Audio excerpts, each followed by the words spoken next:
தேனியில் முல்லை பெரியாற்றில் ஏற்பட்ட வெள்ளப்பெருக்கு காரணமாக உத்தமபாளையத்தில் வீடுகளை இழந்த 10 குடும்பத்தினருக்கு 1 மாதத்திற்கு தேவையான மளிகை பொருட்களை தென்னிந்திய பார்வர்ட் பிளாக் கட்சியினர் வழங்கினர்.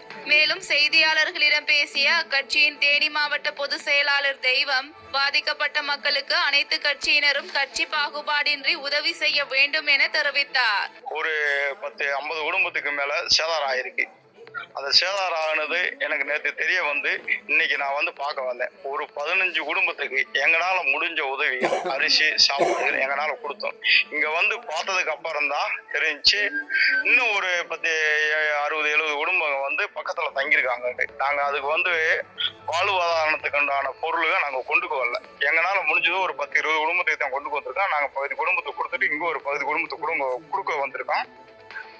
இன்னும் அந்த விவரங்களை தெரிய வந்ததுனால நாளைக்கு மதியானத்துக்கு மேல அங்க உள்ள ஒரு 10-50 குடும்பத்துக்கு எங்களால முடிஞ்ச உதவியை செய்ய நாங்க முன் வந்திருக்கோம். இதே மாதிரி பெரிய பெரிய கட்சி ஆளுங்கட்சி இருக்கு, எதிர்கட்சி இருக்கு, இங்க உள்ள ஆளுங்க நிறைய இருக்காங்க. இவங்களுக்கு பாவப்பட்ட மனிதர்களுக்கு ஏதோ அவங்களால முடிஞ்ச உதவிகளை செஞ்சா ரொம்ப நல்லா இருக்கும் என்னோட கருத்து.